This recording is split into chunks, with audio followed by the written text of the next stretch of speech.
the Middle East, and you got Italy, which looks like a boot, and other things. Did I miss Greece? There's Greece, and Spain, and okay, all the things. Right, there's Europe. Okay, these are the continents.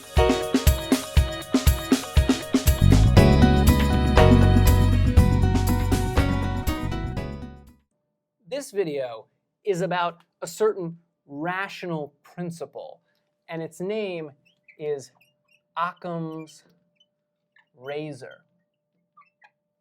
It comes from a certain famous author or thinker or someone named William of Occam, and apparently it's called a razor because razors shave things away. And it shaves things away in a certain metaphorical sense. We'll get to that in a bit. The basic idea behind Occam's razor is that you should, only believe explanations that are maximally simple, where simplicity is understood in a rather specific sense. An explanation is simple if it involves fewer entities. However you spell entities, right? An explanation is simpler if it involves fewer entities, or maybe also if it involves fewer suppositions, things that you, don't know directly, but that you have to suppose or assume are true. Let me give an example of this sort of thing. But before I can give an example, you have to understand what we mean in philosophy by the word ontology. Ontology is the study of something. It's an ology. It's like biology or zoology. Ontology is the study of existence. Sometimes it's the study of the nature of existence itself. Sometimes it's the study of specific topics in existence, whether certain things exist, whether God exists, whether universals or particulars exist, that sort of thing. You don't have to worry about any of that. As we're going to use the word, an ontology is going to refer to a list that a person has that lists all the things that they think exist, right? So you have an ontology, and it's got all of the stuff that you believe in, right? So you believe in tables, and you believe in mountains, and you believe in bugs. All of these things are real, and maybe your ontology doesn't include mermaids, because you don't think there are mermaids, right? So you've got your list of things that exist.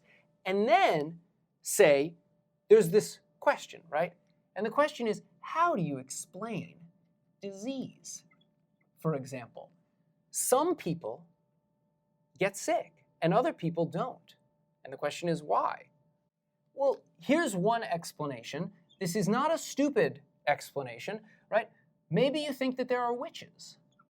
There are certain people, women or men, witches and wizards, I don't really understand the nature of all that stuff, but right, there are witches, they have supernatural powers. And so if there's someone that they don't like, they'll cast a spell on them, and the spell will make them sick. That explains why one person gets sick and another person doesn't. It's because that's the person that the witch cast the spell on, right? Or an alternative explanation for the disease, right, are these teeny tiny bugs, little bugs called germs, and they get inside your body and they make you sick, right? And these are two competing explanations. Well, Occam's razor has a story to tell you about which explanation you should accept. You should accept whichever explanation involves positing the fewest entities or making the fewest, unproven or previously unknown suppositions, right? So you've got your ontology. These are the things you already believe in, right? If you already believe in teeny tiny bugs, right?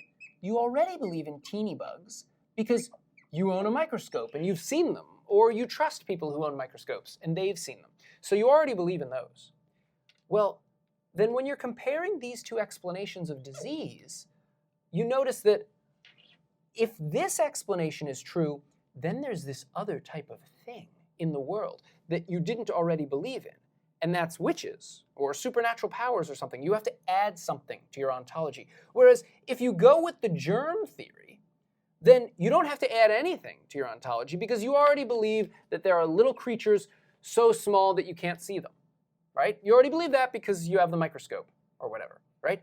If that's the case, and this explanation requires you to add something to your ontology, but this explanation doesn't, then Occam's razor says you should choose, you shouldn't choose this explanation, you should choose this explanation. You should choose this explanation, and it's more likely to be true because it doesn't involve positing the existence of some additional thing, right?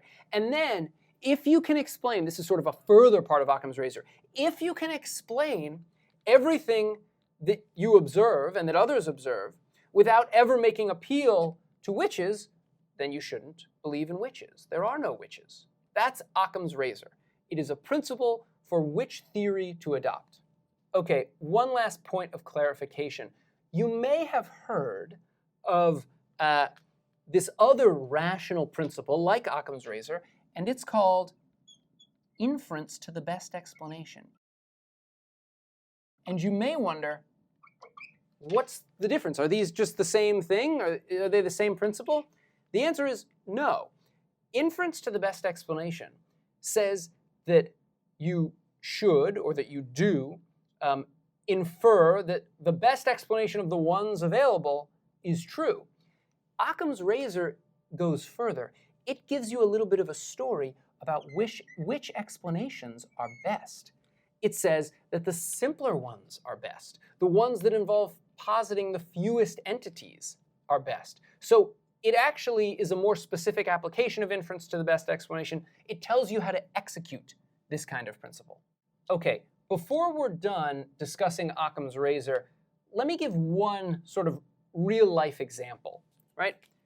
Up until the 60s, I think it was the 60s, or the 70s even, plate tectonic theory in geology was not universally accepted amongst professional geologists, right? So there are all the continents. Here they are. There's North America, and it's got, Texas or whatever, and Florida, and Canada's up here, right? And South America looks something like this, right? And then you've got Africa, which is like that, and Madagascar. Don't worry, this might get cut off or whatever. And then you've got Europe, the Middle East, and you got Italy, which looks like a boot. And other things, did I miss Greece? There's Greece, and Spain, and okay, all the things. Right, there's Europe. Okay, these are the continents, right? Plate tectonic theory says that, well, all of the continents or the surface of the Earth is made up of plates, and they move. Very, very slowly, but they move over time, right? And then there's some opposing theory. We could call it the static theory. I don't actually know what its name was. It doesn't matter. The point is this. There's a certain point at which keeping the old theory required way more entities, way more suppositions than just adopting the new plate tectonic theory, right? So, for example, they discovered certain fossils in Brazil of long extinct animals. And they discovered the same fossils in certain parts of northern and western Africa, the same extinct animal. But then they didn't discover the fossils anywhere else, right? And so how do you explain the fact that there are these fossils of these now extinct animals here and here? Well, one explanation is that the continents move, right? And that Brazil and South America used to be tucked up inside of Africa there. They were one continent previously. Another explanation for why those fossils are here and here is that there used to be a land bridge, right? That is, just like they think there used to be a land bridge between Alaska and Russia, sort of wraps around there, right? So too, the oceans were lower, and there was some dirt here, and you could just walk across. It was a long walk, but you could walk across, and that would allow you to explain why that species of animal can be found here and here without having to say that the continents were once touching. They weren't touching, it's just that there was more continent in between. Once they keep discovering fossils, more and more fossils all over the place, right? You keep having to posit more and more land bridges if you want to maintain the theory that, that the continents don't move.